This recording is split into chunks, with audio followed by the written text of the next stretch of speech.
Okay, I'd like to call to order the Joint Special School Building Committee. Tonight's meeting is a special meeting for presentation of the Phase 1 report, so it won't be a normal meeting. It's Wednesday, October 9th, 2019. We're in the Nashua High School North Lecture Hall, and it's 7 p.m. Would the clerk please call the roll? Alderman Dowd. Present. Alderman Wilshire. Here. Alderwoman Malutza Goya. Present. Alderman Jette. Here. Alderwoman Klee. Here. Ms. Oden. Here. Mr. Guarino is here. Ms. Raymond. Here. Mr. Mosher. I'm here. Mr. Mosher is joining us by phone. Are you by yourself tonight, Mr. Mosher? Certainly am. Okay. Ms. Porter. Here. Others present, we have Mr. Bisson. Did I pronounce your name correctly? Sorry. Ms. Sawan. Mr. Ouellette. Mr. Lee. Mr. Dubois. We also have Mr. Smith and Ms. Fitzpatrick. Okay. Here. So again, tonight's meeting is the members of the Joint Special School Building Committee have received a copy this evening of the Phase 1 report. The Harriman, as our architect there, going to give an overview of the report in a presentation this evening. And that will be the crux of the business for this evening. You will have an opportunity to go home and read the report at your leisure, since it's about 4 inches thick. There's a lot of information in that report.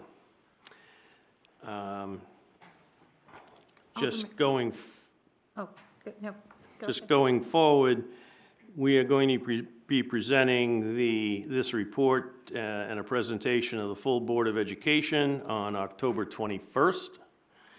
Then we are going to have a business meeting of the Joint Special on October 24th at 7:15 p.m. and a public informational briefing where public can look at the designs, plans, and ask questions on October 24th here in this school at 7:45.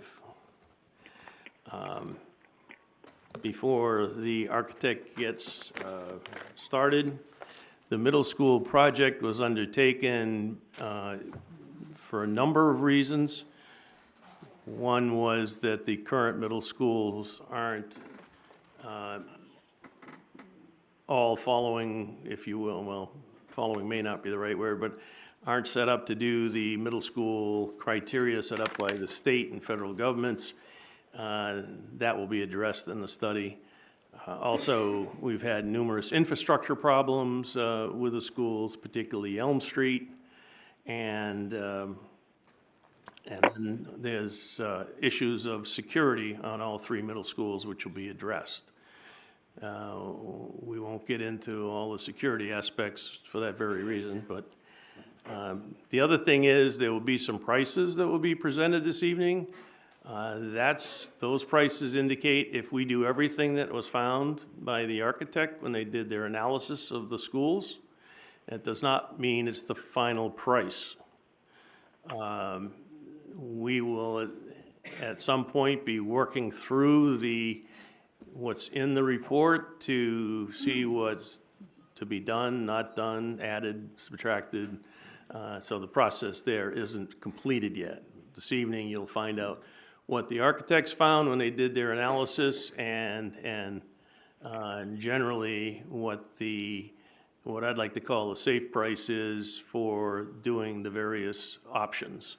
The biggest option in the Phase 1 study is looking at Elm Street, deciding whether to renovate Elm Street or build a new middle school in the southern part of Nashua. And all of that will be addressed again in their overview. So, just along with all of the dates you mentioned, where will members of the public be able to access this report if they would like to review it prior to any of these meetings? It's our intent to put the report online. at least on the school's website and probably the city's as well, and they'll be able to access it and look at it. Okay, thank you. All right? All right. So, just a second. So with that, I'd like to turn the meeting over to Harriman so that they can address the findings from the Phase 1 report. Very good. Thank you very, very much, Alderman Dowd. Good evening, folks. We promised that we really were working on a report. Every time we came before you, we really were. And here's the final copy of that effort. And just we're not going to obviously go through in every detail in the report tonight. What we are going to do is just give you an overview of the report itself in terms of its format. And largely, it follows a lot of the information that we've been presenting along, but it gives you all the backup information and reporting that we have been drawing upon as we've developed the scope of the work in support of the project goals. And so I think just very briefly, the report is organized as the first section is the executive summary. Yeah, actually, let me back up 1 second. Just give a quick overview of. There we go. We're gonna get the PowerPoint. Sean, we said we wouldn't blame it on you. I guess. I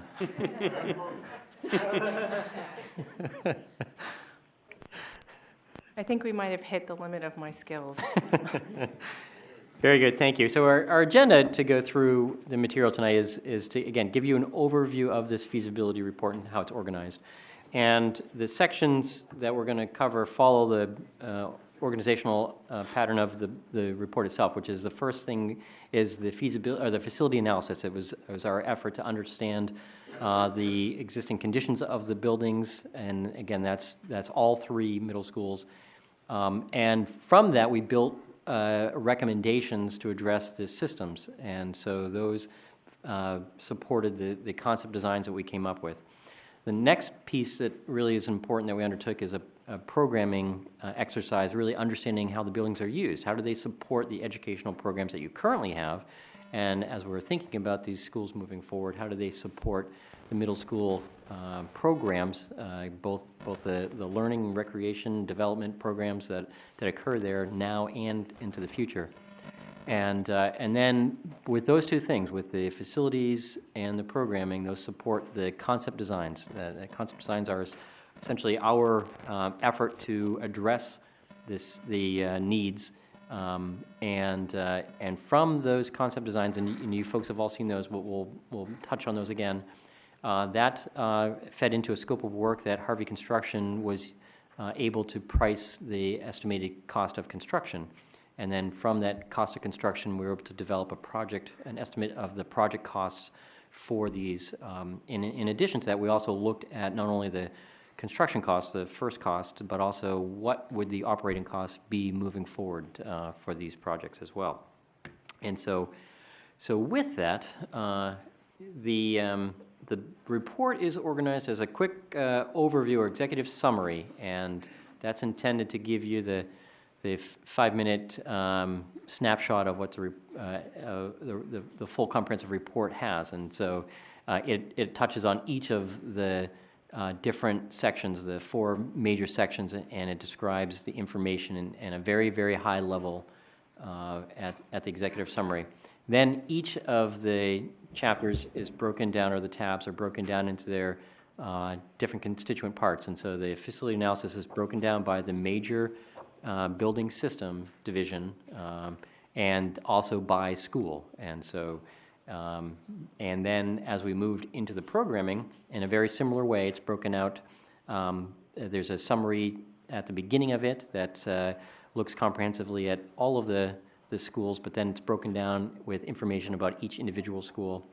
And then we move into the concept design, which explores the different scope of work at the 3 existing schools, so an option of the Elm Street renovation addition, and then the new school, and then changes to address deficiencies at both Pennachuck and Fairgrounds, and so those are included as well.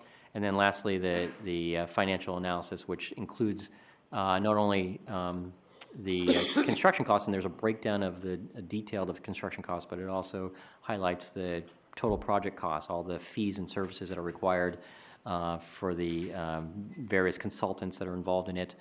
And so that information is shared as well as some of the life cycle costs that we spoke of, the cost to actually operate these over a course of 30 years.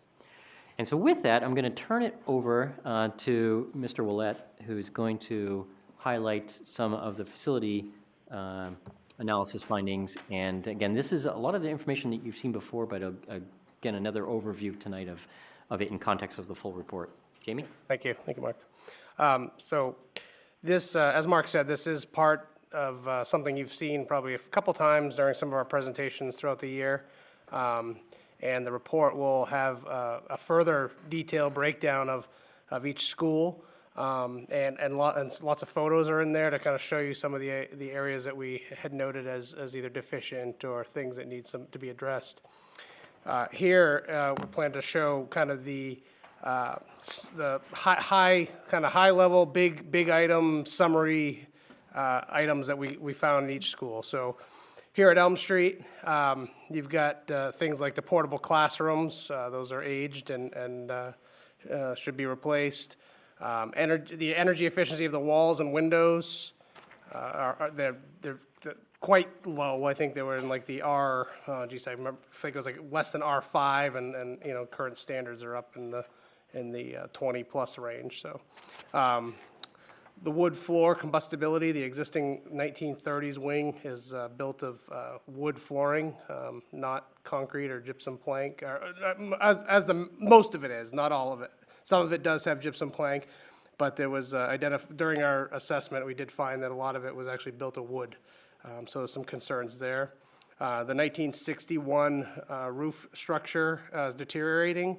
You can see in that top right photo of some of that structure there, the concrete spalling and breaking apart. Accessibility throughout the Elm Street School. There's limited, much of it has limited access for people that with maybe wheelchairs or special needs or different types of accessibility issues. The heating system is aged. It's an aged system. It's steam, and the pipes I believe, are written in there to be original to the building. So that'd be 1930s. Some of that piping in there. Lacks ventilation. I think we spoke about before. Like a third floor is a great example. It's quite a warm space and needs to be addressed. The power distribution system in that building is aged. The power that goes throughout the walls and feeds to the classrooms is older. And again, that's not all of it. Some of it have newer additions, so some of it's less aged than others. But for the majority of like the 1930s and even the 60s wing, you have some pretty old stuff in there. Improper lighting control, so modern day codes will give you some devices to help control the lighting a little better and give you some energy efficiency. That school just simply is a light switch on and off for the most part. There's always exceptions to probably a lot of these. So, and then classroom electrical capacity. The classrooms themselves are pretty limited on how many outlets they have. Specifically in the 30s wings, but even in the 60s wings. I guess I'll point out those pictures off to the right. So just a couple of photos I snagged out of the report. There's one there with some broken tile on the floor that's coming in from the into the cafeteria area from the outside.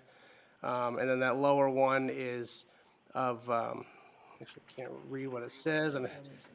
What's that?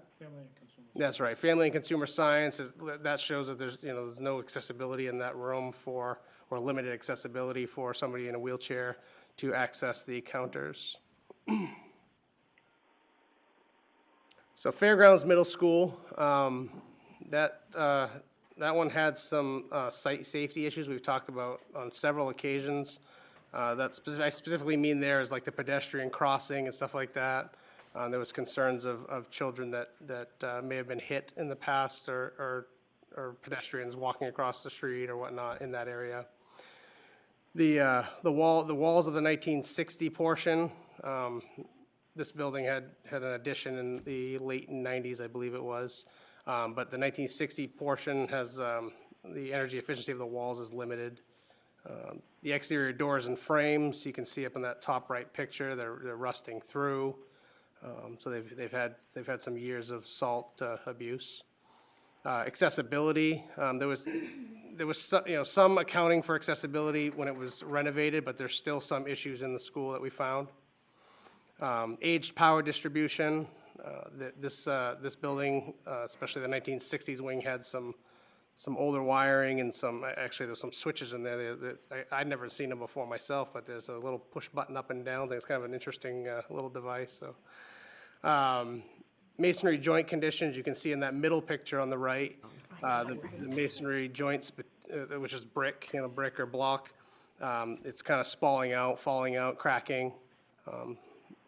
Classroom electrical capacity, same thing as on Elm Street. There's, some of the classrooms are limited on how many outlets there are. That can pose dangers if you end up running extension cords and stuff like that. That can become a big problem. So having enough outlets with today's technology is really important. Fire alarm system, it's an age system. It needs some updates. That probably applies to all the schools. The codes are consistently changing, and there's a newer codes that are requiring some additional things that a lot of the schools don't have now. So, and then access control is limited. So the perimeter of the building, the security of the around the building, we want to make sure that the access control, that watching who's coming in or what doors are left open, and controlling those doors so that you are keeping an eye on what's coming in. That bottom right picture is showing an abandoned hot water tank, that storage tank that was left in the building. They no longer use it. It's just a tank that's just left there. Over at Pennachuck, we have the portable classrooms there still. We've been talking about that quite a bit. Exterior doors and frames, again, you can see that top right picture shows some rust on the frames. Masonry joint conditions, again, like we were talking about on Fairgrounds, the joints of the brick show some signs of wear. And that's not everywhere. That's not the entire building, but there's just areas that need to be addressed. I remember on Pennachuck, there's some windows there. Actually, might have been Fairgrounds. Actually, never mind. Forget that one. They were, at one of the schools, slipped my mind, there was some brick sills to the windows where that had joints that were completely gone between them, and it's in the report. You'll see it as you pan through those pictures. Lintel replacement. So the brick is held up by a steel angle, and a lot of them were found rusting through or rusting. So those usually should be assessed and checked after a period of time. Interior finishes, a lot of the finishes in this school are original. School was built in the 80s, so the flooring I think was put in the 80s. So it's held up. It looks good. It's been maintained well. However, it's starting to show its age. Accessibility, again, in this school, this school has better accessibility features than some of the others, but there were still some things we found in there, some counter heights, and science room as an example. Didn't have a spot for somebody in a wheelchair to pull up to. Mechanical units aged. You can see in that bottom right picture that's probably an original unit, and there's a few of them there that need to be replaced. Water heater aged, that was in the report. There's just an aged water heater. It's probably original to the building. Fire alarm system, again, like we talked about in the last school, it's just this one's not only aged, but it also is starting to breach some of those modern day requirements. Access control limited, and same thing with the security around the building. We want to make sure that the building's secure and controlled. And the intercom system in this building was an older intercom. It had a little air raid push button I think we talked about before, so we don't have to worry about that right now, we hope. So that middle picture there is the classroom demising partitions, a foldable partition. Generally teachers like them, not always, sometimes they don't for sound issues. These are older ones. You can see it's in the middle of that picture, in the middle of that folding partition. It's starting to come apart and probably doesn't operate very well, so.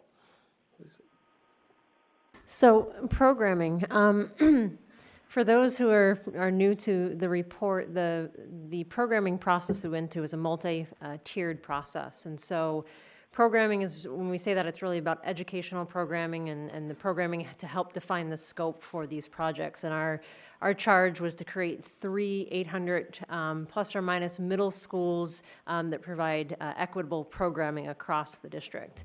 And so what we did is we went through and first met with a bunch of the stakeholders. So we had the special education director, we had the CTE director, the athletic director, each of the principals from the middle school. We had stakeholders from the city, so fire, police. We had the director of safety and security from the district, as well as a steering committee that we met with on a regular basis. And so collecting the information from them, also surveying the staff. We sent surveys out to staff and faculty throughout the district. We received, I think it was 219 responses, which is a record for us. We've never received that many responses, so we were actually blown away, and we got some incredible feedback. We summarized that. So the information from the stakeholders, the surveys, and then the community forum that we did, where we invited the community in for the evening and we walked through best practices in 21st century learning environments, and really they helped us understand the essence of Nashua middle schools. And as a result, we walked away with a statement that is what we call the design statement, which will really be the thread that we use to make sure all of the middle schools that are designed really speak to that essence of Nashua middle schools. And you'll see the statement continuously at the footer of all these slides and throughout the report. But I'll read it out loud because it's really small text, and it reads, "Building a diverse learning community by engaging students to open their eyes to explore, their minds to create, and their hearts to accept." And so that's the statement that we'll continue to use when we make design decisions throughout the process, moving past the report, to make sure that we're really capturing the essence of Nashua middle schools. That said, the next tier of programming that we did was digging into the existing space summary for the buildings. And so we really looked at how many full-size classrooms or regular classrooms do they have in each of the middle schools. What are the special education programs and spaces at each of those middle schools? What are the unified art programs at each of those middle schools? Do team collaboration spaces happen? For the middle school model, that's a really important space in order to do a team model at the middle school, making sure that the teams have a space to come together, work together, do group projects. It really reinforces that idea of the team in the middle school model. And is one of the key aspects to making sure there's that successful transition from elementary school to middle school. And then also looking at health classrooms. And so big Excel document up here, again, it's in the report, but what we are seeing is there wasn't equity across all the schools, especially in some of the unified art programs. There was different ones here and there. Team collaboration spaces really only existed at fairgrounds. And so we then looked at, okay, what is the capacity as the schools are designed right now? And what we are seeing is maybe some of the schools had more classrooms, but they weren't the same size, or they weren't meeting the New Hampshire Department of Education sizes for a classroom. So we analyzed all of the existing spaces, the capacity of the existing school, and then we looked at that and the information that was collected from all of the information from the stakeholders, as well as the inventories that were done at the existing schools, and we started to create this idea of an equity lens around not only scope, but programming as well. And so we came up with 2 options to look at how do you create 3 800 plus or minus middle schools that have, in this scenario, program equity is what we're looking at on these slides. And so we came up with a scenario that is a renovation addition scenario. So looking at renovating or adding additions to Elm Street, Fairgrounds, and Pennachuck. And what does that look like? And further on, we'll get into the floor plan, so it'll make a little bit more sense. But the these full-size classrooms at each of these options were somewhere in the low to mid-30s. And then we looked at special education and really making sure that we provided equitable intervention spaces as well as SPED rooms, OTPT, speech, and ELL, and understanding there are some intensive need programs and some district programs that really require more space than they have currently. And so we looked at, in this option as in the next option, the larger of the schools housing those spaces because we could create more room and provide the adequate space that those programs need. And so then we also looked at the unified arts and making sure that we had alignment around those unified arts programs, and working with the CTE director to make sure that those programs are really in alignment with the high school programs as well. And so the unified arts programs that you'll see and these middle school options are robotics or / STEM, industrial arts, woodworking, family consumer science, band, chorus, computer, art, world language, and drafting and engineering was kind of folded into the robotics and STEM program. The team collaboration spaces came through on all of these options. So that was space that was captured in the renovation and additions, and then there was a health classroom provided for each. At the bottom, it shows the capacity of these options, and I'm going to talk about that in a couple slides because we'll enlarge that so we can really look at what that means. The second option we looked at was what happens if we don't renovate Elm Street and we renovate Fairgrounds and Pennachuck and we build a new middle school. And so looking at that, we look at the full-size classrooms. It's about the same number, maybe a couple more in this option. And what you'll see is the full-size classroom count has gone down from the existing, but the existing classrooms, again, were not full-size classrooms. But what you do see in both the last option and this option, again, is an increase in special education spaces and an alignment with the unified arts. This option actually provides more capacity than option one. It also provides more special ed spaces. And with it being a new school, we can really focus on creating those special ed intensive need spaces in district programs to really be state of the art in what we're seeing in special ed classrooms today. And then the team collaboration spaces are included, as well as the health classrooms. And so looking at what does that mean from a capacity standpoint? And so this is the existing schools and what their capacity looks like. So Elm Street has several more classrooms than the other schools, but again, they're not full-size classrooms. So if you look at the capacity line of Elm Street, it's about 1,056. Fairgrounds is about 768, and Pennachuck is about 644. And then we look at the SPED capacity, so the existing SPED rooms and the capacity of those.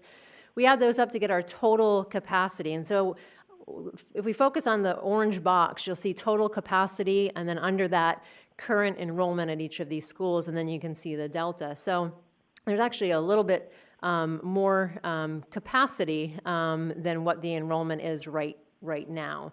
And so depending on probably the program that's in that space or not is whether you actually feel that in those spaces right now. So option one is looking at Elm Street Middle School being renovated and Fairgrounds Middle School and Pennachuck Middle School being renovated, and all of them receiving some level of additions. And so again, if we focus on the total capacity there, you'll see that the Elm Street is a bigger school. It does have more capacity. Again, these have both Elm Street and the new middle school are now housing the larger intensive need special education spaces as well as the district spaces. And then, so if you compare that to looking at the enrollment of last year was 2,415. So if we look at that and we say there's 815 at Elm Street in this model, we have excess capacity of about 220 at that school. a little bit closer to the capacity at Fairgrounds and Pennachuck. Fairgrounds is about 818, and we're assigning 800 for an enrollment at that school, and then 888 at Pennachuck. So still greater capacity than the enrollment, but a little less capacity than what the existing was showing, again, based on the fact that we've now right-sized sped rooms as well as right-sized classrooms, and actually provided spaces for programs that existed without a space. And so then in option 2, with the new middle school and then the Fairgrounds and Pennachuck renovation additions, you look at the capacity, and similar story here, where the new middle school, similar to Elm Street, is a little bit bigger, therefore it has more capacity, is about 275 more. Fairgrounds ends up being right around an 800 student school, and then Pennachuck is a little bit higher than that. Again, you have about 361 over the enrollment from last year, so there's still room for growth, but now you've right-sized, you provided equity across all of the schools, both in classroom space as well as special ed spaces. And with that, I'm going to pass it back to Jamie to take us through some of the concept design, and as he's going through, I'll highlight some of those special ed spaces so you're aware of where they are. Thank you, Lisa. So I think we shared this actually just a few weeks ago. It's kind of been updated, cleaned up, and maybe a few extra dots added on there to kind of highlight a few extra spaces on some of the slides. But here at Elm Street, we were looking at the site and proposed number A, there was a single source entrance location. So right now, you come in on the other side of the building. It's not an accessible area, and there's multiple points throughout the building that aren't really monitored. In fact, that main entrance is not a monitored spot, so we talked about moving that to A as a central location where the admin wing, so close to bullet D would be the admin. We'll get to the plan in a second. But you come into an admin wing where they're monitoring who's coming in and out of the building. So it helps bring this, again, a single secure entrance location. Item B was additional off-street parking. One of the items during our analysis was identified was deficient parking or parking all around the place. So we thought it'd be important to have some additional parking at the main entry and help bring that source to that main entrance of A, where people are coming in and dropping students off or just visitors for the day. C is a reconfigured drop-off at the entry bus loop, so you can see that up there, the bus loop going around. That has to be done, important to be done to help facilitate some of the other items down below. D is a dedicated parent drop-off, so you have a loop there that comes in where parents can drop their students off right at the front of the school instead of in the street across the way and letting them walk across. Item E is on-street queuing lane. We propose having a queuing lane there to give a little space for parents to queue up. And then F is the removal of the portables that are, it's not a bullet on there, I see, but it's a removal of the portables that were actually where B is right now.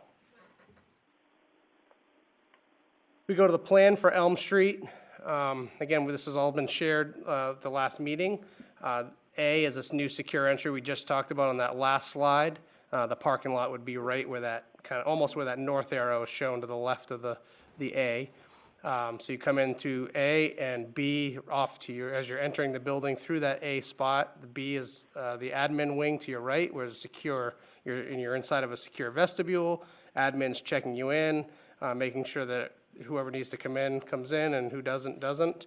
Come into the building. Off to your left, you'll see C, which is a new kitchen cafeteria, replacing that one we looked at in the facility analysis where the structure was spalling and the concrete was failing. So we proposed to replace that. Item D are updated SPED classrooms. So those would be up on the top, and there's some throughout the building. They may not be highlighted, but they're in that light green color. E is modified and updated UA classrooms. So you can see those in the top middle there of the building, and also down on the bottom where the music wing is currently. That currently is an inaccessible space or limited accessibility, and we'd propose to bring that to full accessibility. Item F, team collaboration, collaborative instructive spaces. Those are spread throughout the teams of teachers throughout the building. And then resize the classroom spaces, G. So the classrooms right now don't meet the New Hampshire DOE standards, so we'd try to right-size those. As we move up, I won't go through the rest of it, but it's the same bullets, same items, but you've accounted for all the different grades and teams moving up through these floors. So you've got a second floor, and then, or I guess that's considered first floor. The other one was ground. First floor, second floor, and then the third floor. Jimmy, can you go to the first floor? Yep, real I quick? absolutely will. So I just want to highlight on the first floor of this building is where we have incorporated not only intensive programs as well as SPED classrooms, but then also the district programs. And so right now you have Project Achievement and the Bridges programs here, as well as some of the other programs like the DEF program and a couple of the other intensive need programs from across the district. One of the things that had to be done in order to absorb those programs into the space is we had to take the auxiliary gymnasium and renovate it into special education spaces. So that is one way that we are able to take all of those programs and put it into the Elm Street model. And as we go forward, we'll point out where those other programs are in the other schools as well.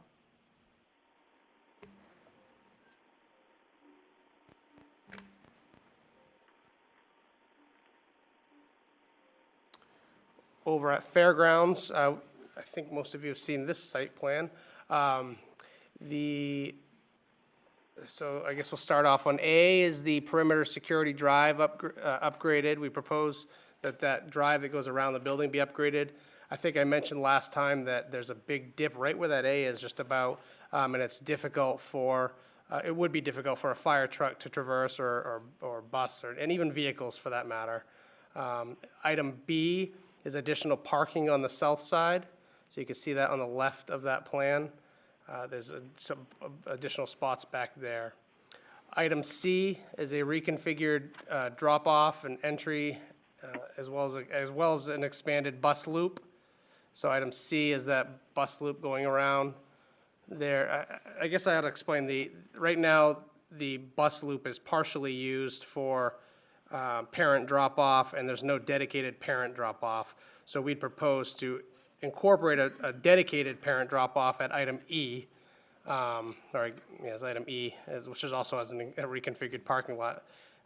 So that allows the students to be dropped off at the front of the school as opposed to the street and crossing the street and creating dangers to them. Item D is an additional queuing lane for those parents to queue up so that they're not blocking the street trying to get into the drop-off area. With that, we propose at bullet A, new admin and secure entrance. We spoke about before that you come into the building right now and you have to go down the hallway after you've been buzzed in to get to the admin space. So nobody's really monitoring except for that little buzzer with the camera. So we propose to create a admin suite with a secure entrance. The item B is upgrades to the unified art areas. And item C, science room upgrades, some accessibility issues in those science rooms, amongst a few other things. And we propose those to be brought up to par. Item D, team collaborative instruction spaces. Those are somewhat exist at the existing D spots, but we propose to bring them up to a great instruction space to work with the programs and the team spaces. Item E is the gymnasium upgrades, so we'll propose to bring that up to standards. It's got some bleacher issues, flooring issues, some windows, dividers. Item F, upgrades to the special education rooms. You can see a few F rooms, or at least I see one in the middle there. That right now I think it's an OTPT and another intensive needs space, I believe, and it needs a little rehab. And then item G, limited system upgrades, so that's the building itself. We have some different items that we think should be upgraded to fit this work, and that'd be things like electrical, mechanical, and the fire alarm. So in this plan, in regards to the special education in particular, there's 2 intensive needs programs, and there's also the deaf program. All 3 of those programs, depending on which option, if it's option 1, they'll be relocated to Elm Street. If it's option 2, they will be housed in the new middle school. And then the space that's freed up by that, we're able to right-size the intervention spaces, the ELL space, the SPED classrooms, as well as some of the other spaces that are needed for the school. Okay, we move on to Pennachuck. This is a different slide than we had last time. Last time we just focused on the intersection, the improved intersection proposal. And this still highlights that, but there's some additional spots so you can see the whole site plan now. So at A, there's a proposed traffic signal at Manchester Ferry Road. B, additional entry for buses, emergency access. That's off to the bottom right there. Allow buses to get in, and then additionally emergency vehicles. C, a separation median at the entry so that when your cars coming in and out of the site are separated, it's very clear which direction they should be coming into the site. Item D, excuse me, I was thinking I already did D. D is the right and left turn lane, so coming off the streets, going into the property and out of the property. There's appropriate turning lanes, and you can see down where the E is there, the entry turning lane, it says on Manchester, should be off Manchester. So you're on Manchester and you can come into the site off to the right there. Item F, improve pedestrian crossing. So at that main intersection where the light is, we propose some improved crossing and lights to control that intersection.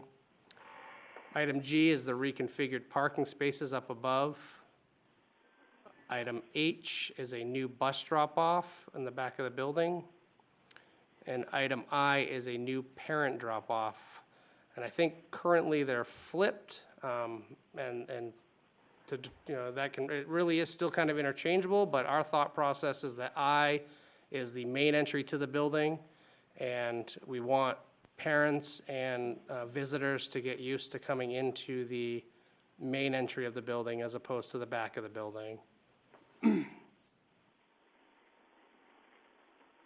If we go to the plan, you can see a few items here. So A is classroom additions to replace the portables and also increase the capacity. As Lisa spoke about, trying to adjust the equality of amount of students in each school. We need a few extra classrooms, and then removing those portables, which really we should have identified here, I guess. We had, you can see there's no portables on, just above that B spot is where the existing portables are. And so we propose those to be removed. We'd add these additions to the left, right of this plan where those A's are. The library addition is B down at the bottom of the page there, with some of our modifications to the core of that building. We would propose you have to put a library outside to help meet those needs of the additional students. Not outside, but outside the addition. The C is upgrades to Unified Arts. You can see a few spots there. We upgraded some spaces there. Item D, science room upgrades like fairgrounds. There's some accessibility, counter accessibility and other items that we suggest being upgraded. E, again, the team collaborative instructive spaces. We added a few of those around for each of the teams. Gymnasium upgrades, very similar to fairgrounds. And then also right next to that, we propose putting a stage in there, just to the left of that F, that new addition, because there is no performing space in that school. And then item G is upgrades to the special education rooms. So you can see a few of those around. And at this school, I think there's 2 intensive needs programs that would be moved over as well to either Elm Street when it's renovated or the new middle school.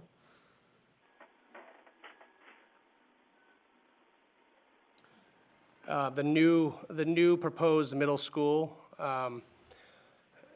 This is actually a very same slide you saw last time with some different colors. So we have the 20-acre development site down off from Cherrywood, about 150 parking spaces in the new parking lot, the 3 play fields, and actually not shown there's actually a proposed running track too.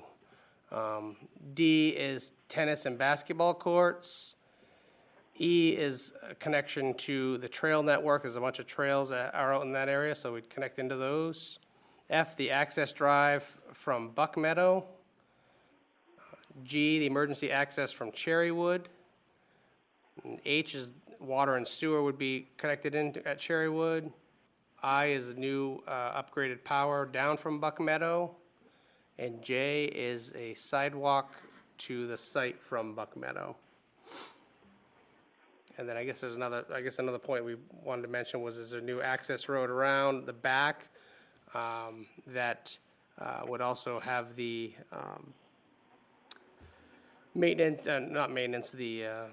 deliveries and whatnot to the kitchen to the back. That little green area that's kind of in that little courtyard would be, I think I have a pointer here, I can help, there we go. So kitchen area and cafeteria is here, so you can deliver down through here. And special ed play area down through here. We have a bus drop-off here and a parent drop-off here to the front of the building, which is right in this spot right there. And you'll see that on the next slide.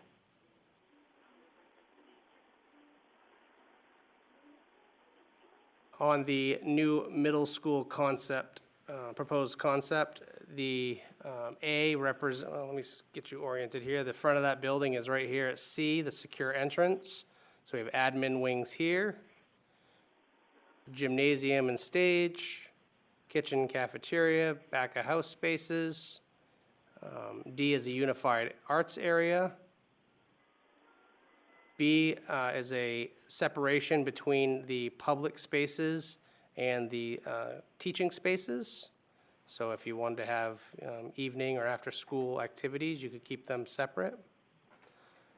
A is the innovative middle school classroom communities. So there's these little communities that happen at each one of these. And E is enhanced sped spaces. So over here you have some enhanced sped spaces that are brought up to the modern day requirements. And Yeah, so, I think the last item that's new, this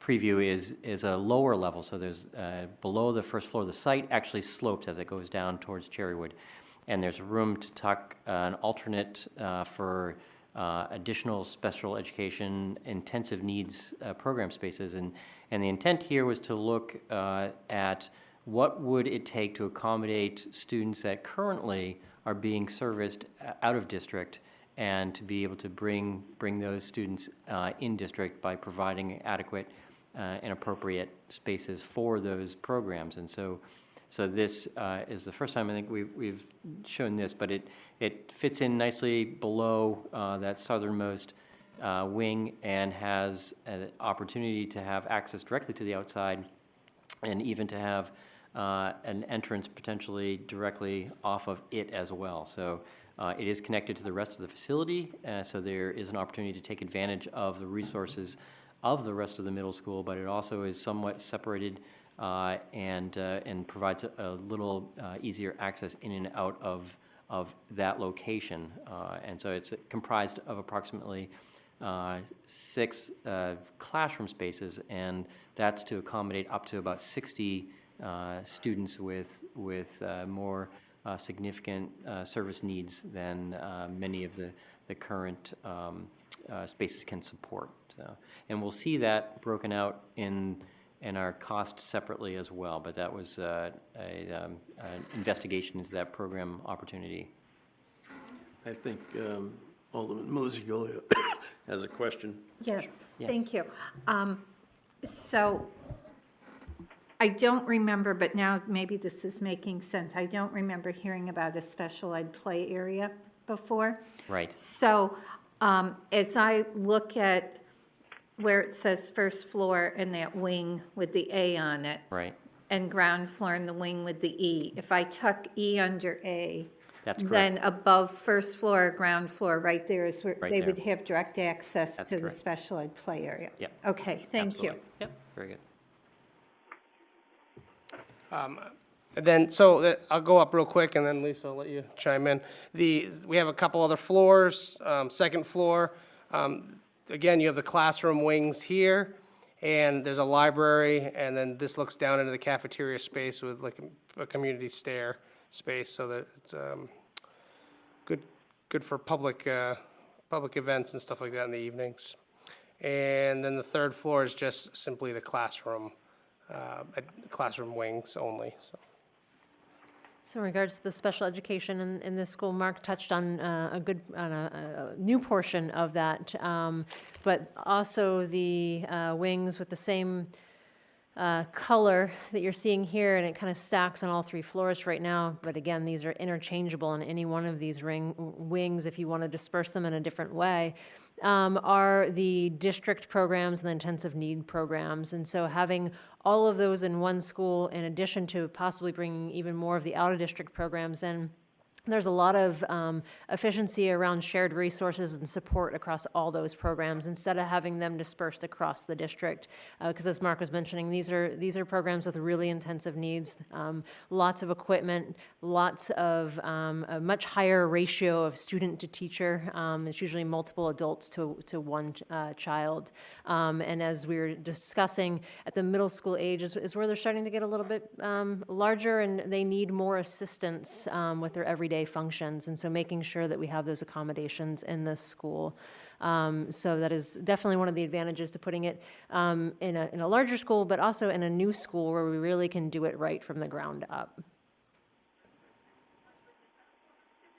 I do want to just say the community stair was something that was identified as from the public forum as one of the design patterns that the community really wanted to see, if possible, in some of the schools. And for those that may not be familiar, it's sometimes referred to as the Google stair, the community stair, and it's oversized treads and risers next to a typical tread and riser of a stair where students gather as large groups. They can sit on the stairs. It becomes sort of an informal presentation space. So not only do you have the stage off of the down below, off of the gymnasium, but you also have this sort of informal presentation space as well. Mark, just point out, because I don't think it was mentioned, there is an elevator in the school. Absolutely. In fact, there's more than one elevator in the new proposed school. So there is an elevator in the wing that gets you down to that ground floor. And so there's in that location there, as well as there's another one that allows use when the classroom wing is closed off, we still have accessibility to the second floor of the public space side of the building.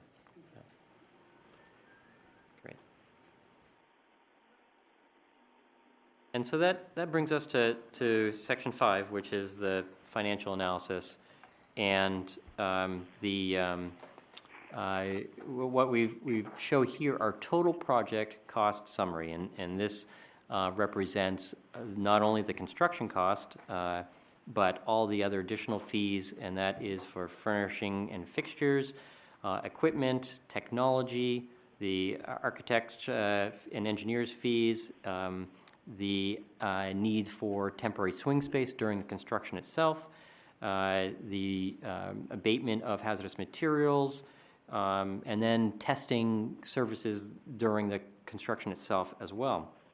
And there are contingencies. There's a project contingency in the project as well that's carried at 5% for unforeseen conditions and things that do come up during construction. And so the first project that you see is the Elm Street Middle School, and the construction, what we call the hard cost of that is about $72.2 million, and that is because it is the largest and it's the facility in the greatest need. And so as we identified, there's a lot of systems that need renewal. One of the real significant findings was that in updating the floor structures, updating the cafeteria structure that we looked at. Those come with significant costs, and so that builds into that number of the 72.14, I guess, million on the construction side of it. But the total project cost associated with that project is about 93.4 million as well. So the comparing that to the new school is slightly smaller than what the renovated Elm Street School is, and that's because you have the opportunity to work efficiently with creating it from scratch. You're not constrained by additions that have occurred over time. And so the construction cost, the hard cost for the new school is estimated at 63.2 million. And so then when we add on all those additional soft costs, it puts the construction cost at what's shown at 78 million. And that there's a couple caveats to that number that we want to make it clear, and also a few notes on the previous one as well. But that does not include any land acquisition costs. And so right now, what we're looking at is what's the best way to access this site. And if we come off Buck Meadow, there may need to be at least some easements or some aspect of land that is not considered in this cost right here. The other thing is you'll see below the chart, there's a line item for that additional floor that we talked about for the current out-of-district special education program spaces, and that's estimated to be total project cost of that at about 4.8 million for that. Just highlighting on the previous for the Elm Street renovation, it did not include renovations to the Keefe Auditorium. So that just to understand that there was shown an entrance that provided some additional accessible toilet rooms, but that is not built into any significant renovation, not built into that construction cost.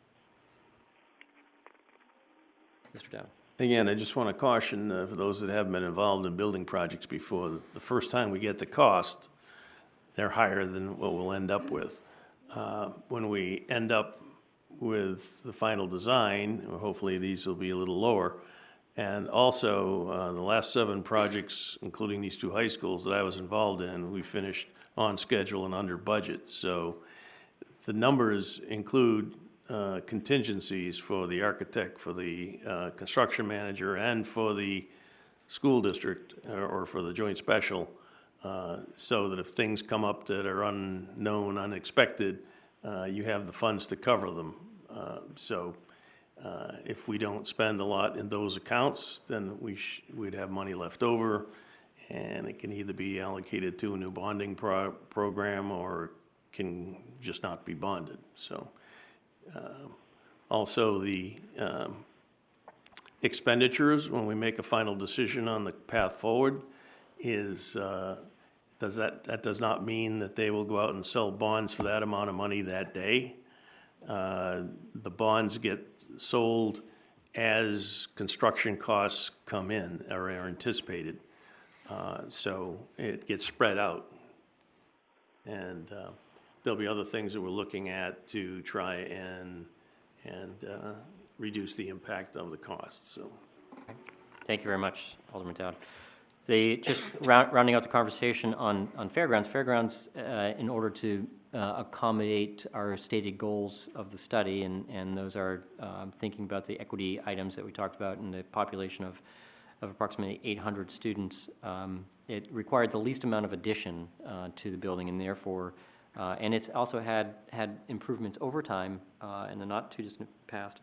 And so the construction cost for the Fairgrounds middle school project was about 8.5 million, and that, again, that's that hard cost, and then adding in the soft cost, it rounds out to about $12.1 million for that work.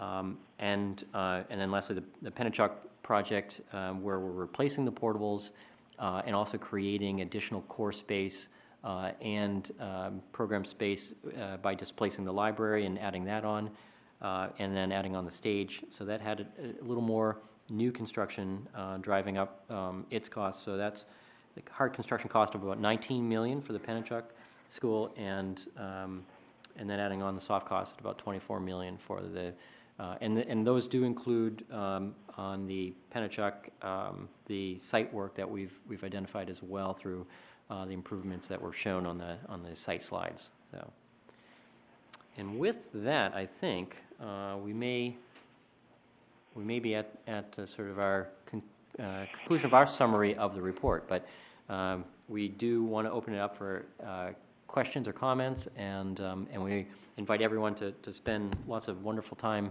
going through your binders. So, yes. Mark, the one thing that I didn't see was the aspect of life cycle Oh, costs. sure, absolutely, absolutely. So, and in your reports, you'll see there's a couple items, a couple charts.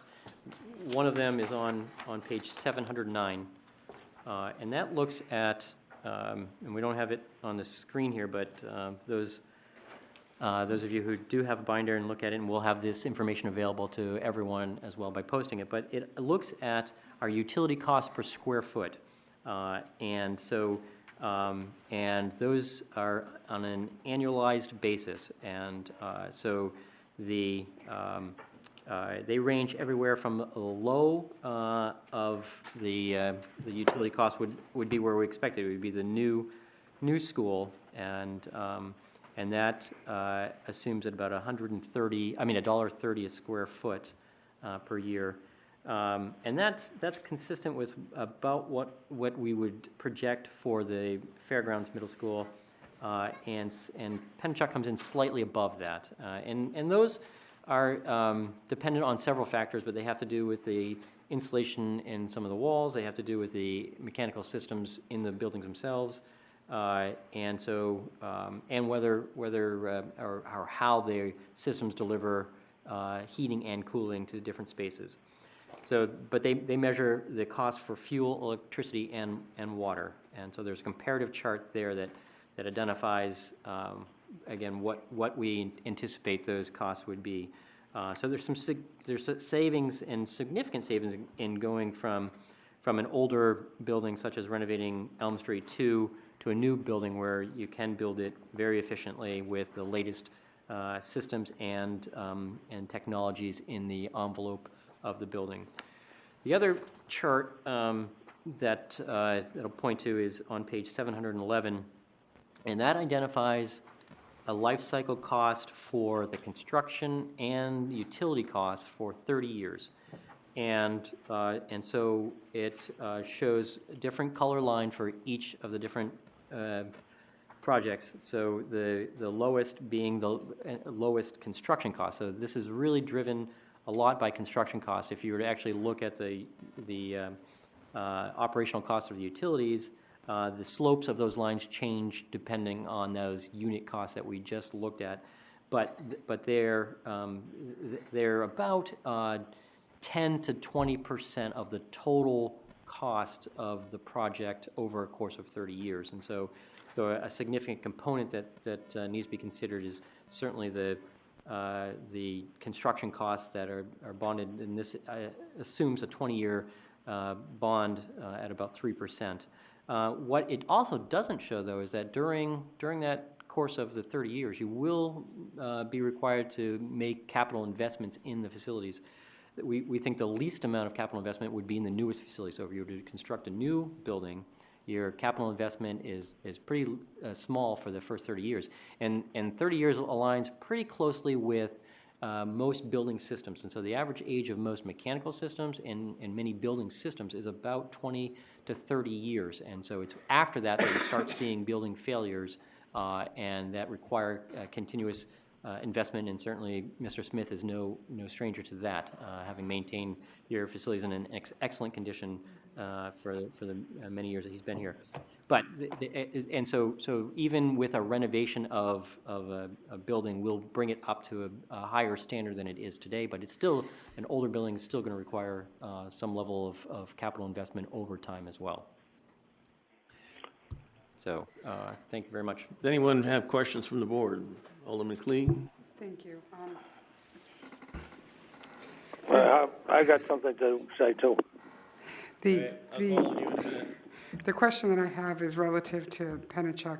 When you're talking about the new entranceways for the parents coming to the front door and the bus going to the back, will they be entering and exiting the same way they come in? Because right now they go around the school, is kind of the way they do it. And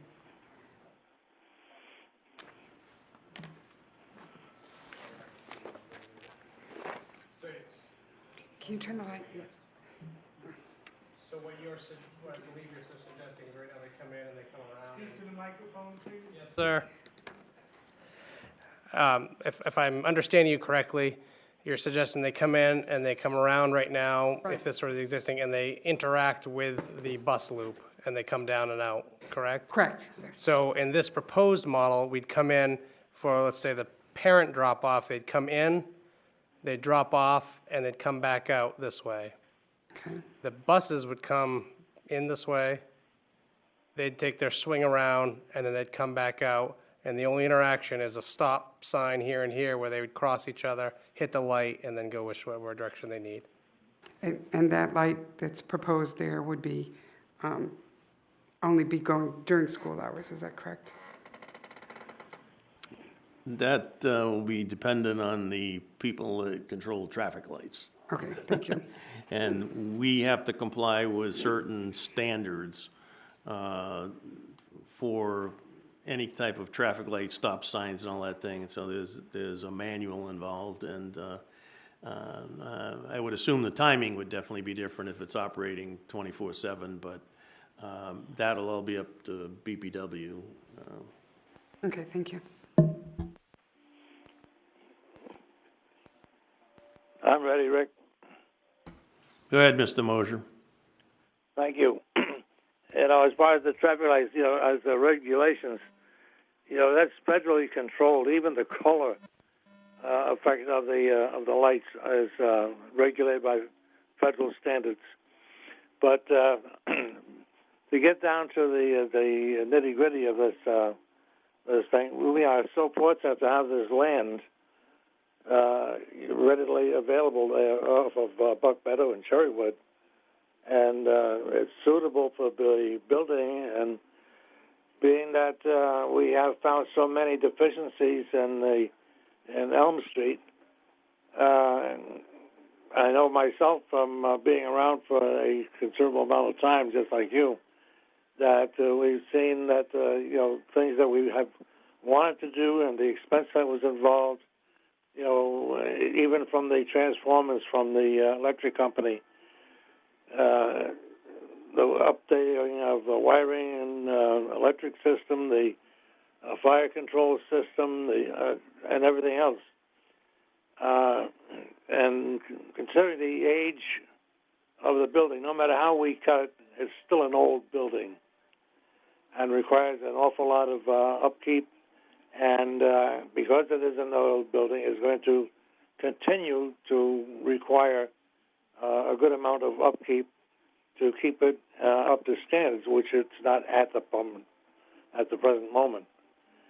And looking at the diagrams of the proposed new school and how this would be updated and brought to all of the current standards for safety and the various electrical and fire codes, etc.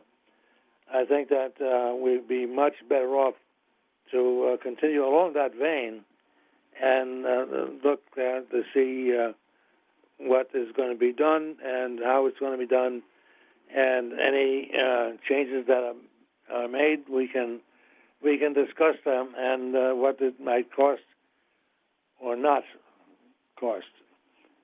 Because I am around for a long, long time and have been involved in the joint special for a good many years, and seeing the way that we have attacked these costs over time, that we have saved a considerable amount of money over the reconstruction or modification of the schools that we have already worked on, not to mention the money that we have saved over the renovation of South and what we have saved over North.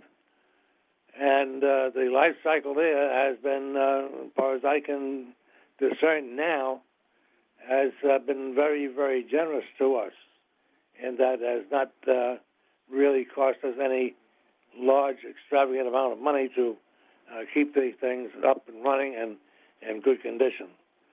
So, you know where my thoughts lie, and that is with the new school, because we're starting from scratch. Everything is new, up to code, and the life cycle on that is going to give us, I would say, with the current construction materials, we should be able to get at least 30 to 40 years out of it. Thank you, Mr. Mosier. We won't be making any decisions tonight. We are going to let people go home and digest this 4-inch report. And also, we're going to be addressing the entire Board of Education, so the full board has an opportunity to review the document and give us any suggestions or alternatives that they would like to address. And then on October 24th at 7:45, we're going to have an opportunity for the public to interface with Harriman and see detailed plans as shown tonight, and let them ask questions, comment, and we'll take all of that before we make any deliberations on the path forward. Yes, I'm sure. I'm sure that will be very thorough, too. All right, thank you. Alderman Jettie. So if while we're looking at the option of a possible new school, it seems like an opportune time to get away from fossil fuels as much as we can. And I thought your analysis was going to include the possibility of using alternative energy like solar, geothermal. Did this report? Did you do that? Is that included in this report? I think at this point, what we have are comparable systems in terms of what we've understood working with Sean and his department and implementing those into the systems or into the building itself. So the new school right now does not show an alternative energy system. Not that we can't review that. In fact, we can.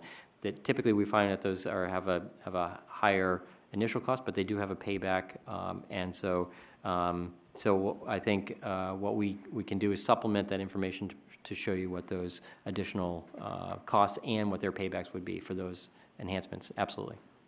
In regards to the city's goals to become less reliable on fossil fuels, we have been planning all along, as it was mentioned here in previous, of using solar. The construction is such that the roof can handle the solar, and the intent is to do much what we're doing with the Lake Street Fire Station and the Conway Arena, working with that company to get the solar installed on the roof at little or no cost. In talking to the new energy manager, which I just met today for the first time, she had indicated that by the time we build the new school, that the capability of solar interacting with batteries would allow us that if there was ever a loss of regular power, that the solar could still be working, charging the batteries, and they can use the batteries whenever needed. So there's a huge savings there, and I won't steal her thunder, and she'll be interfacing with us now as the new energy manager for the city. So, thank you. Any other questions, Alderman Jettie? No, only that geothermal was another alternative to the solar, and besides putting solar on top of the roofs of the buildings, if we chose the new school site, there's a lot of land there that could provide, solar farm in addition to the buildings. Years ago, we went through evaluating geothermal for the Fairgrounds Elementary School, And it was a long, involved process, and it was determined that basically here in Nashua, it wouldn't work. In talking to the new energy manager today, she indicated that you're much better going with solar, and the new technology is solar than geothermal. Yeah, and I don't want to put words in her mouth, but she can come back and tell you exactly why it's more effective to use solar. My comment? Mr. Mosier? Yes, I remember the problem with the geothermal and the number of wells that they had to produce, and the fact that they had never made a psychometric study of the school, and it was deemed to be most impractical. Yes. Okay, any other questions from the Joint Special Board members? Yes. In hearing about the meetings that are coming up and the public meetings that are coming up, I'm wondering if there's anything scheduled at each of the particular schools, so that when you have a floor plan, can the people who work at the school have a separate presentation just to make sure that everything that's designed is going to work correctly? Mark? Yeah, absolutely. We think we can definitely spend some time going back. It'd be great because we spent some time with the staff, and they've given some input regarding the needs, and so it'd be good to go back and visit with them. We think that's a great idea. Yeah, because I don't know the specifics of each school. Those people would be intimately acquainted with what they need, and I would just want to check with them before. Absolutely. Okay, thank you. Okay. Mr. Guarino? Thank you, Mr. Chairman. I guess my question is about how is the construction and the renovations of each school coordinated with the off-site improvements? Because in a number of these projects, you have traffic improvements like signals and other things. How does that work? Because it is basically it's going to be under the jurisdiction, a different jurisdiction. The city, the DPW is going to run the traffic signals, and then meanwhile, you're renovating Pennachuck, for example. Is that all coordinated together so that when the project is finished on site, that you have everything up and ready? How does that work? We've included the cost. You're referring particularly to Pennachuck. We've included the cost of signals in the number for now. The coordination has to be given with DPW. Again, the essence of the project would be when we turn the job over, that everything is 100% complete, including the off-site improvements. But the cost of the off-site improvements are part of the numbers that you saw tonight. Okay. The other thing is that we will, at Pennachuck, need some additional land that belongs to the Pennachuck, and they're working with us to let us acquire that land reasonably or at no cost. And we don't need that much as we thought originally, but it's just that piece, and they're willing to work with us. Any other questions? No other questions? Okay. Next order of business is approving the minutes of the last meeting, and if I find the date.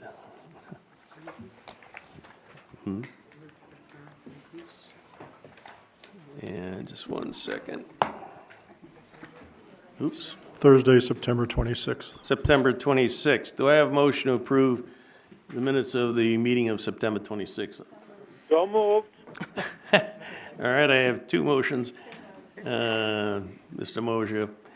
All right, the motion on the floor is to accept the minutes of that meeting of the Joint Special School Building Committee. All in favor signify by saying aye. Aye. Opposed, motion carries. We have no bills to pay tonight, so that will be addressed at the October 24th.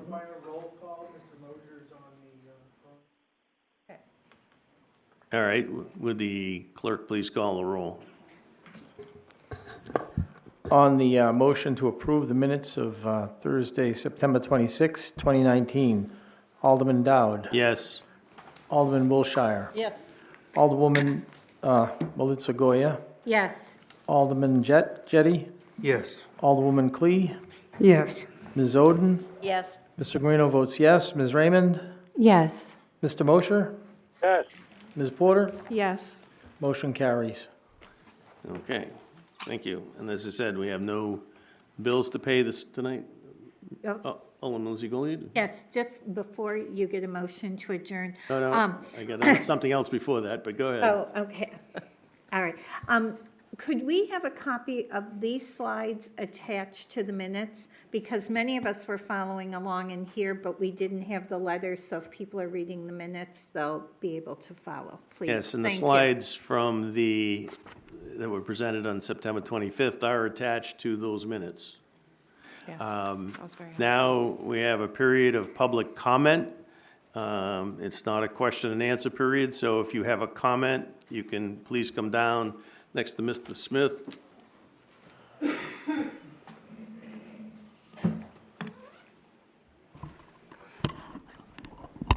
Good evening, my name is Paula Johnson. I live here in Nashua. Couple comments I want to make. I mean, these are the minutes, I guess, from the last meeting, but you're giving a presentation. I've sat on this board, I've sat on the Board of Aldermen. Whenever there was a presentation, there was always updated papers in here, so you could follow along and make notes and all that. It was very hard to follow along tonight, and it really needs to be taken into consideration when the public comes out here, that you have the information updated, because I just couldn't figure this out. But also, the new school looks interesting. I also want to take, I see you're not going to answer any questions. I don't know if I'm going to make it the next meeting. It's my son's 34th birthday, so I think he's a little bit more important. I can try. I tend to multitask. But the slope on the property, is that going to be any slope down that water can get into the building or anything? Because I remember when we built this school, I was on the board at the beginning, and then I was on the Board of Aldermen when that was completed, and the South School. So when you're talking about Elm Street, we built that school, the South School, we renovated it down to the metal, and we rebuilt that school, and that school is just as good as any brand-new school. So you just can't say a new school is better. If there's good bones in the school, but the cost factor is a lot more than if you build a new school. But I remember when I was on the board, we had, I believe, the same land. We were talking about building the school in the southwest quadrant, but everybody said, no, you can't. You had to build the two high schools next to each other because of the distance. And now we're talking about the same area again to put a middle school. When the middle school was moved, back when I think I was on the Board of Aldermen, nobody took into consideration the classrooms, the configuration. It was moved. I think Alderman Melissa Golia, you were on, and Alderman Dowd, you were on the Board of Ed after I left. Those were things we should have considered. My concern is also the residents at Cherrywood. Have they all been consulted? I see that there was, I guess, a traffic study. That's what I really need to know. Where was this traffic study done? What streets? Because I know on West Hollis Street, there hasn't been a traffic study for 11 years. And is any kids going to be going through West Hollis Street, up through maybe Westgate, the way it's going to be configured, the bus routes? So, I know there hasn't been a traffic study because I've been after my alderman, so is a lot of us, on what's happening on West Hollis Street, but that turning lane and the merging lane is very dangerous. Also, I'm looking at the price tag. It's a big pill to swallow here for everybody in the city. And the new school, you have the ground floor. Is that below grade level, or is that at grade level? So your ground floor is going to be it's like a first floor, and then the floors go up after that? That's a question. I get it, but I'm putting this out there, so, when you have the public hearing, this can be answered, whether or not ground floor is below grade level or it's at ground level. Yeah, so on October 24th, the public will be able to ask the architects any questions relative to what was presented tonight and what's in the report. Great, I don't have the report. And by the way, that the presentation that was given tonight was just finished this afternoon because they've been working to complete the report, which also was completed this afternoon. So there was no time to have them presented in advance. You see, all my questions should be in the minutes of the meeting of tonight. So if I can't get to it, I can always send an email, maybe to you, Alderman Dowd, since you're the chair, and get the answers here. Let's see what else. The special ed, have we been out there talking with special ed advocates to make sure that this is all within the preview of what special ed needs? Because I remember when I was on the Board of Ed, I talked about our own building for special ed to house our kids in need, so we didn't have to out-of-district place them, because if we're going to be bringing them back in, then we've got to make sure we're bringing them back in, and it's not going to cost us to out-of-district them anymore. That all the needs have to be met in this district for the price tag of what is costing us for this. So if I calculated this whole thing correctly, if we keep Elm Street Junior High the way, we just keep that school and we don't build a new one, that's $130,243,620,000, rough estimate, just by your figures. I hope my calculator on my phone was right. And with the new school, it's $119,000. That's adding in that $4.8 million for the ground floor for special needs. $709,948. These are a lot of money that we're asking the taxpayers to come up with. So when we have these specs down, we better make sure that these schools are going to house everybody.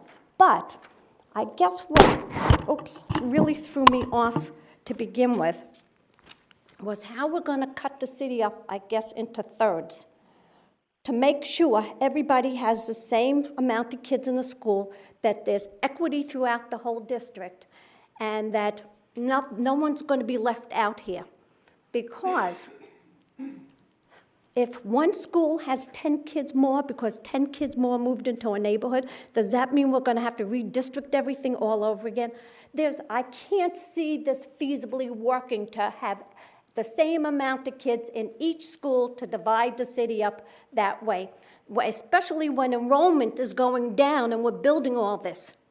I haven't seen enrollment rising here. Alderman from Ward 3, this is the school's own numbers. So we're going into a big project like this. So when we're finished with this in maybe 2 to 3 years or 4 years, however long it takes, you better hope this enrollment is going up, because you're going to say to the taxpayers, we did this, we want to divide the city up, and if more kids move into one neighborhood than the other one, it's not going to work. I can't see you figuring this out. It just doesn't work, figuring out like this. But this is just my opinion, and this is how I'm seeing it. I've been in this city long enough. I've put 3 kids through the district. I've sat on both boards. I've sat as a state rep. I know budgetary. I just can't see how you're going to divide the city up into 3 pieces of the pie to make it equal, that each school has maybe 800 kids, when we're having more development in different neighborhoods, and there's no homes to sell. People are staying. I'm officially hitting senior citizen, and I'm not selling because there's no place to go. So there is no inventory. So the only place people are moving would have to be a new development. That's all I want to say. So when these minutes come out, when should they be ready, the minutes? They get done, as you know, through the school department, so. Okay, so I figured And maybe... if you have any questions, you can send, if you're not going to be able to make the 24th, you can email us the questions, and we'll try and get answers back to you. I think these are all my questions, so I just want to try to get the minutes, so I can just email them off, but thank you very much. All right. Good night. Good evening, Howard Kaufman, member of the Board of Education. In your proposal, you addressed administrative office space at the renovation of Elm Street. That was part of the original proposal that we put forward on the Finance Committee almost 4 years ago. I guess I'm looking for clarification to know if that in fact it said relocation. So is that the question to be answered at the public hearing, I guess? Is that the administrative office, the Ledge Street office relocation into Elm Street? Because that's what the finance committee that I was on had asked for 4 years ago. So the problem is with, what I see is we planned for that with the renovation. It was part of a plan. We were given a plan. Mr. Smith even laid out what the renovation would look like over at Ledge Street to accommodate the Brentwood program. So I'm speaking on the need of the Brentwood program indirectly to be fulfilled by any renovation at Elm or, in fact, the new construction if the boards, plural, decide to go forward with that. I believe that really needs to be addressed because the rental over at Brentwood is about, about $13,000 a month. So it's quite expensive to the district. I want to thank Alderman, is it Jetty, for bringing up alternative energy, particularly the geothermal aspect. I would say that geothermal has, you need to do a reality check. The data that you looked at, what was that, in 2007 or whenever those renovations have occurred, the technology has improved. I did receive a copy of the 2008 report that recommended geothermal for the district, and they mentioned a provider in there, buildings, Turner Building Services. Is that H.L. Turner up in Concord? Okay, so you really do need to look at geothermal because Mr. Turner himself now holds at least one or more patents where he's been able to improve the efficiency of geothermal installations. Typically, a heat pump will give you 3.5 to 4. For every BTU you put in, you get 3.5 or 4 back. Let me say that again. For every BTU you put in, you get 3.5 and 4 back in a typical geothermal, at least the residential things that I've looked at. Mr. Turner's patent pulls between 8 and 9 BTUs out for every one you put in. So clearly there's been improvements in the geothermal installation. I personally believe that solar is improper for the school district. I will speak to that tomorrow night at the Finance Committee, of which I am a member. I'm concerned about the excess capacity at 275 plus. Ms. Hohensee said it was over 300. We're declining enrollments. You've all heard this before. I think we're building something more than what we need. Same comment about what Ms. Johnson said about how do you carve up the city to make sure students are equally divided. And what are you going to do if a parent says, no, I want my student to walk to school. I don't want them transported. The trail access that was mentioned, have a concern for student safety with members of the public having access to the trail during school hours or even school children going home. So I believe there may be some safety concerns with your comment about trail access. I would like to understand more fully the idea of what if all the sped spaces for the 3 various buildings were put into a single building? And because you spoke to economies of scale, of services, of needs, of equipment, that's something I would like to hear about. I will say this, for the 4 years I've been on the board, I picked this up from Mr. Hollowell, so I'll give him credit for this. And I think it's a credit. The school district really does need to consider how do we could reduce the out-of-district cost of out-of-district special ed tuition costs. This plan at the new middle school really seems to address that. We spend $6 million a year in out-of-district costs now, so the 4.810 million, if I wrote it down correctly, I believe is a sound investment that will recover that investment probably within a couple of years, 2 or 3 years, even if only a third of our students come back. I will say back to geothermal for a second, because you spoke to life cycle. I'm kind of going through chronology of the meeting here. The life cycle costs, if you look at geothermal, those systems have warranties that are up to about 50 years in some cases for the in-the-ground components. Granted, the air handlers, that's another world. Thank you.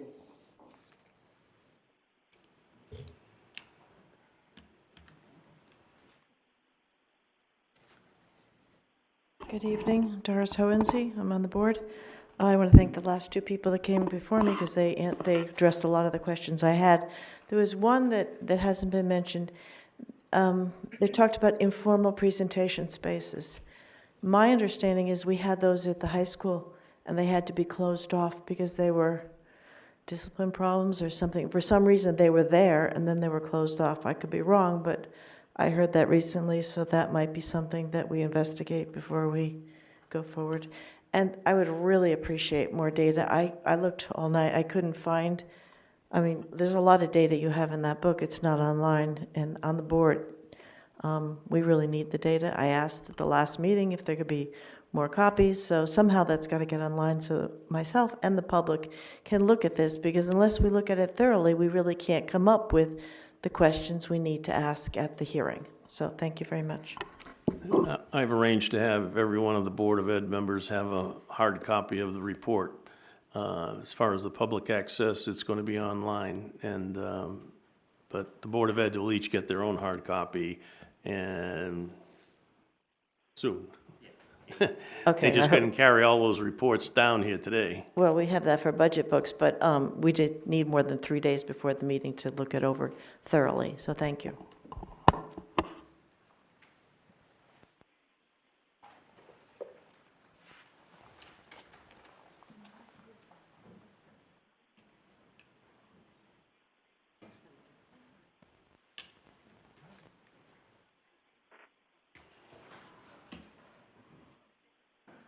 Is there anyone else that'd like to address public comment? If not, do I hear a motion? Motion to adjourn. Two motions to adjourn. Would the clerk please call the roll? On the motion to adjourn, Alderman Dowd, Yes. Alderman Wilshire, Yes. Alderman Malitzi Goya, Yes. Alderman Jettie, Yes. Alderwoman Cleek, Yes. Ms. Oden, Yes. Mr. Guarino votes yes, Ms. Raymond, Yes. Mr. Mosher, Yes. Ms. Porter, Yes. motion carries. We are adjourned Thank you. at At 8:37. 8:37.